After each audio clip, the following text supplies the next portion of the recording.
Hello and welcome to the Alliance for Democracy's The Populist Dialogues. I'm your host, David Delk. Today our guests are Hector Osuna, who is the community organizers with OPAL,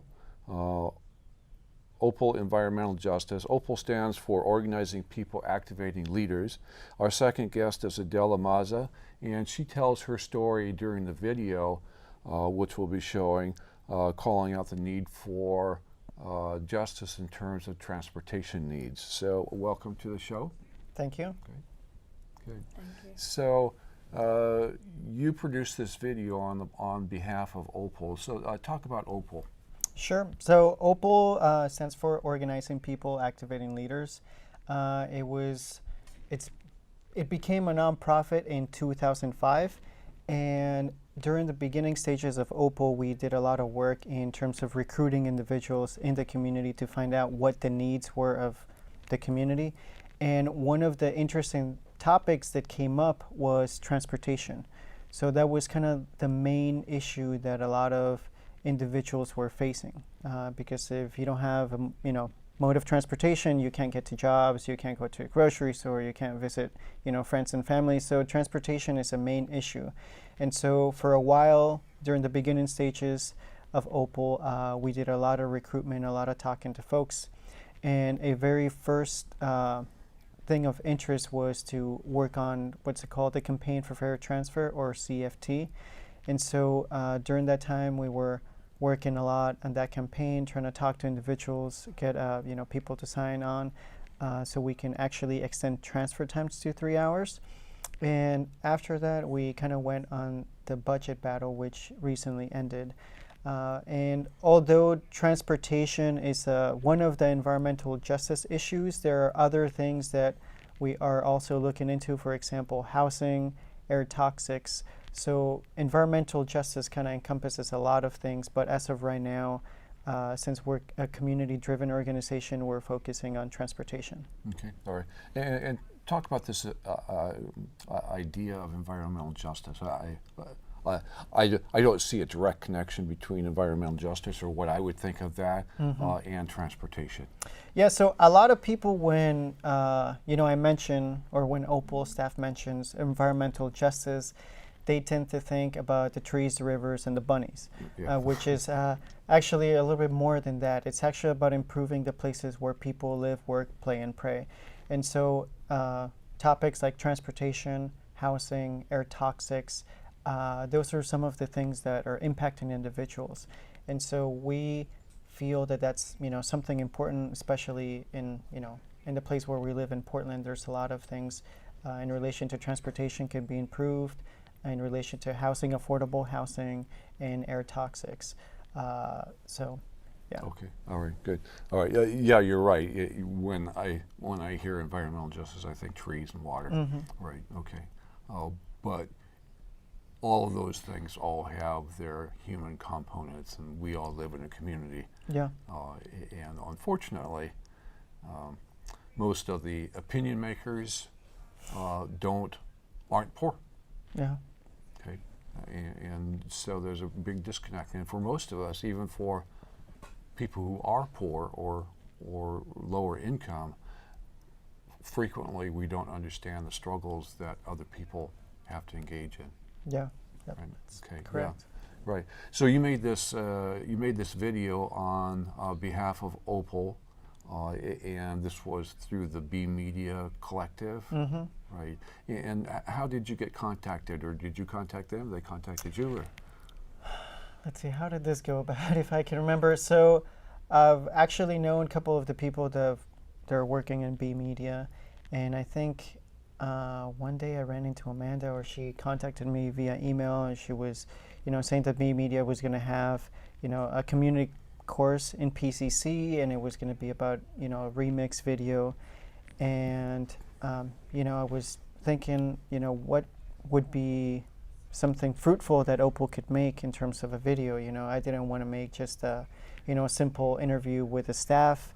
I didn't want to do a simple interview with a transit rider. I wanted to do something that was going to hopefully make some type of impact in the community. And so I I started talking with the staff in OPAL, trying to think of what would be a great idea for a documentary, knowing that it needed to be 5 minutes.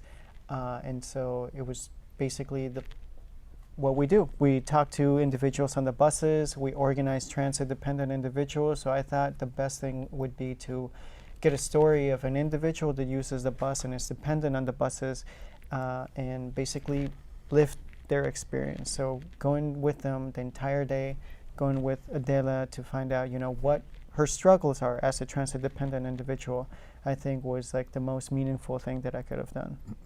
Yeah, and having watched all of those videos that were produced from that class, the video that most struck me was this video that you produced. Oh, thank you. So let's go ahead and watch the video. Okay.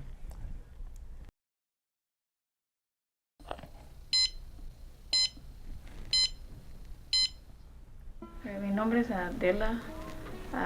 He vivido aquí en Oregon. Viví en la ciudad de Portland por 16 años y tengo viviendo en Gresham por 12 años. Yo soy de Guatemala y trabajo en el centro de Portland. Trabajo en el Standard Plaza limpiando oficinas y tengo 12 años trabajando para esa compañía ABM y trabajo en el Embassy.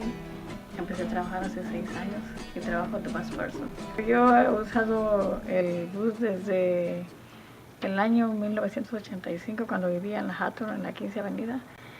Yo uso todo el año uso el bus. No tengo otra manera de moverme. En el hotel me dan mi horario a las 5 de la mañana y desafortunadamente no puedo tomar el 9 porque no tiene servicio a esa hora. Desde que hay una parada del bus 9 aquí, en lugar de que yo camine hasta allá hasta la Division, debería de pasar aquí. Mira 9, mira que está oscuro, ¿ves? ¿Ves? Y aquí tampoco hay luz para que la gente se para. Cuando tú te paras aquí y si el driver no te mira, te deja. Porque no ponen luz, ¿ves? Está oscuro. Y los camiones pasan no servicio. Y entonces por eso tengo que caminar. Y no te voy a mentir, siempre me da miedo venir para acá todos los días. A veces encuentro gente que anda tomando. Un día me encontré un hombre que me dijo que si era una prostituta que se quería ir con él. Y pues me dio miedo porque yo voy a trabajar y pues no te voy a mentir, me dieron hasta ganas de llorar y uy, gracias a Dios que no me pasó nada, pero yo lo que hice fue empecé a correr y llegué rápido allá a la gasolinera y pues gracias a Dios que no me pasó nada, pero es un peligro cada vez que vengo para acá a agarrar el bus. Como ves, aquí acabo de llegar a la Division y ahorita ya viene el bus. Y aquí como ves hay más personas que acaban de llegar y acaban de caminar también allá. Vienen de allá del área donde yo vengo y más adelantito se va a juntar más gente porque la gente que trabaja temprano, pero nosotros como venimos de acá de Powell, nos gustaría que así como viene el Bus Division, mira que ahí viene, así me gustaría que fuera Powell.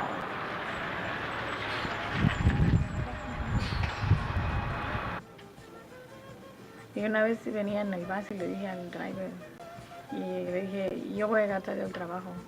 Y me dijo, si quieres, me dijo, usa el teléfono que tengo aquí y llámale a tu compañía y dile que vas a llegar tarde y que para que te crean que vienes en el bus.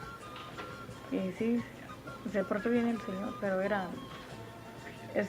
pierdo dinero, o sea, mi cheque me sale menos dinero porque pierdo yendo en el camino, porque ellos no están a tiempo. Porque yo estoy a tiempo allá afuera, pero ellos no pasan a tiempo. Y una vez en el 90 yo no tenía trabajo y andaba buscando trabajo para North Portland. Y había un trabajo de una distribuidora de bolsas. Entonces a mí me dieron tal trabajo y yo me dijeron, ¿tienes cómo llegar para allá? Y le dije, no, yo no. Yo solo dependo de los buses para irme para el trabajo. Pusimos a hablar con la señora que me estaba llenando la aplicación y me dijo, no vas a poder agarrar ese trabajo, me dijo, porque porque no vas a poder llegar. Era en el desempleo de aquí de Portland, en el centro. Y pues esa fue una razón de no poder ir a trabajar. Y también iba a agarrar uno aquí en Portland. Tuve como, creo que se me hace que como 2 años sin poder agarrar un trabajo estable, porque siempre miraba, no hay bus, no puedes ir a trabajar. Que yo pienso que como Gresham lo tienen muy olvidado allá. Y Gresham no soy la única persona, son muchas personas que estamos ahí esperando el bus. Y me gustaría pues que mejoraran la situación para ayudar a los trabajadores, que tenemos que usar el bus.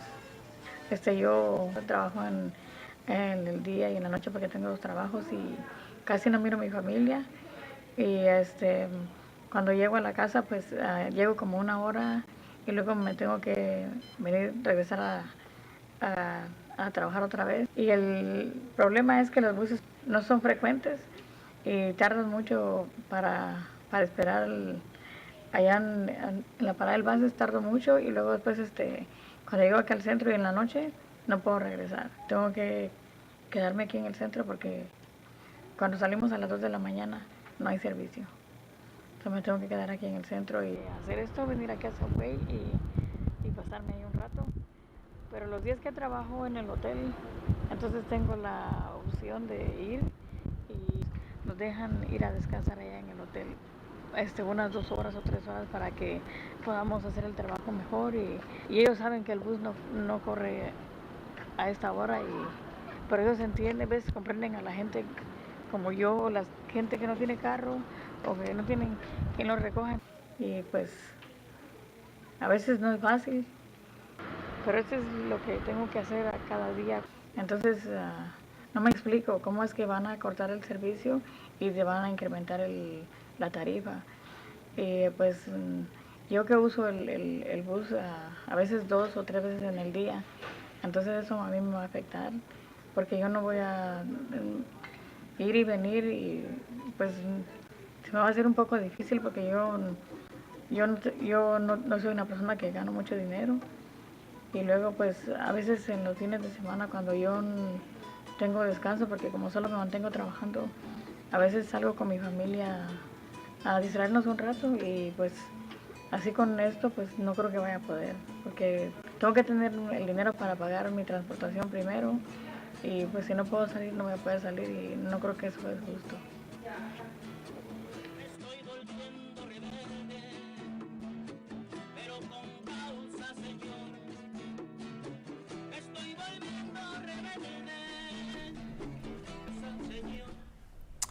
Well, that was, I just think that was such a powerful video. I just really, it just tugs at my heart. It really does. Thanks. Thanks to you. Yeah. How did you get involved with doing the video? ¿Cómo se involucró en la película o en el documental? Hector me dijo, creo que llamaste a la Unión, ¿no? Parece que Sí, hablé con... llamaste a la Unión y luego ellos me llamaron a mí. So Hector and I think I called SEIU Local 49 to find someone that an organizer would know that would be living a difficult life with public transportation. Mm-hmm. Okay. And you have no car, no other means of transportation other than the bus? ¿Y no tiene algún automóvil? No, ¿Es su única no, manera de no, es acercarse? solamente el bus. Ajá. Mm-hmm. Only the bus. Yeah, right. And when I was a kid, I was very poor, and so we were totally dependent on the bus. So that's part of my identification with your story. Mm-hmm. But my story now is very different because while I take the bus all the time, I take it by choice. And so if a bus is late or not there, number one, I have a car, so I can always go back and get my car. Mm-hmm. But being totally dependent on a bus is very difficult.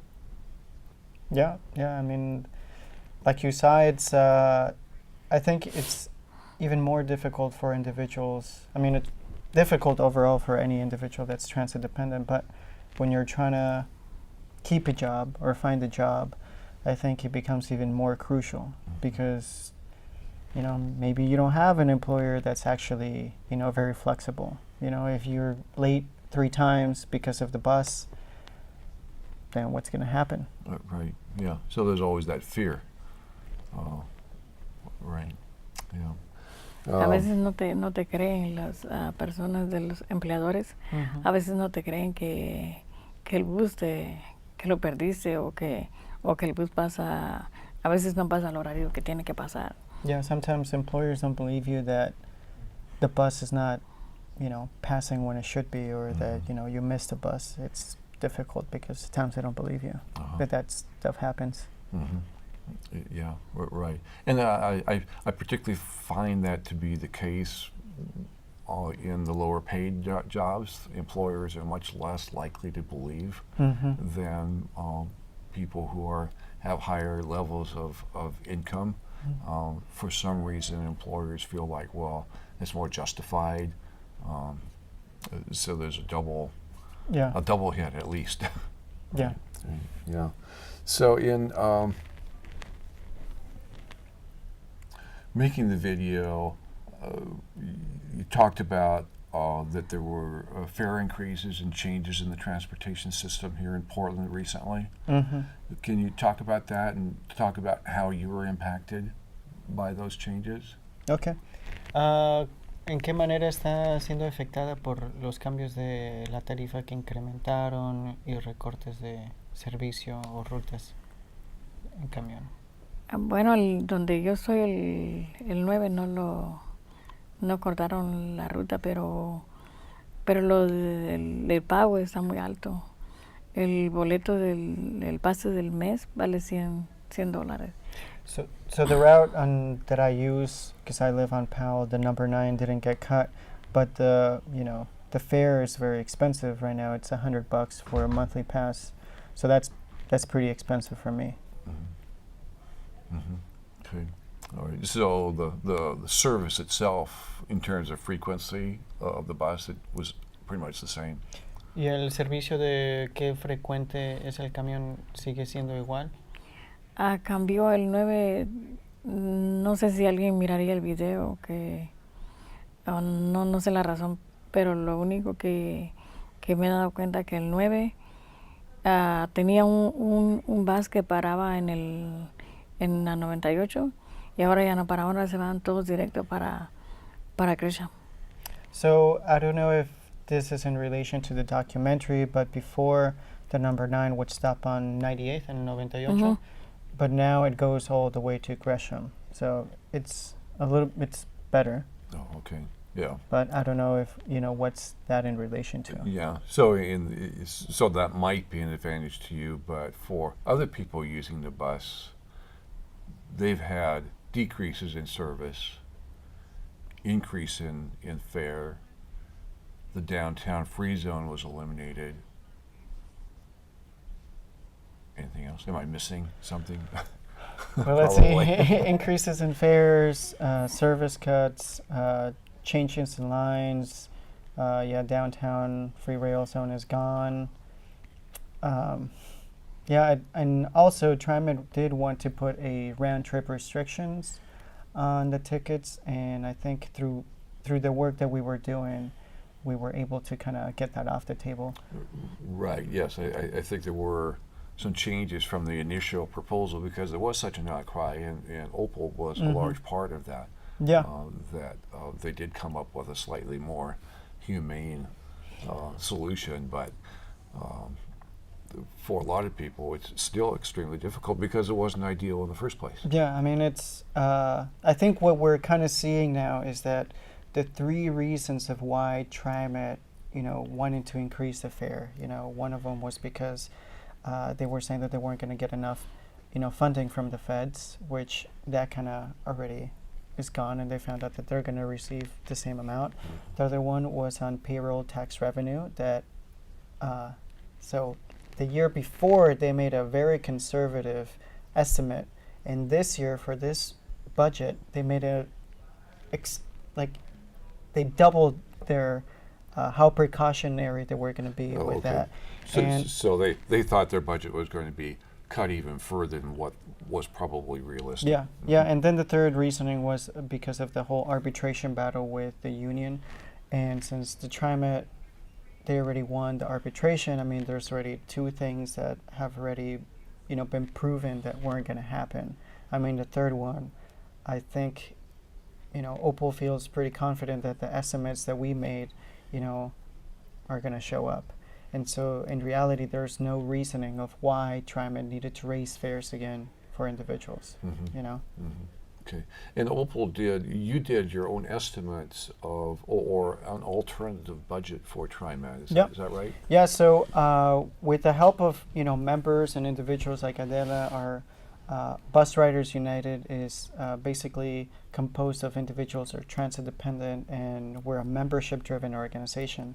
And so a lot of our members, provided us with ideas in the budgets that we created. We created basically two budgets, the first one, and then we revised it so we can present it to TriMet. And a lot of the ideas came from individuals that use the system.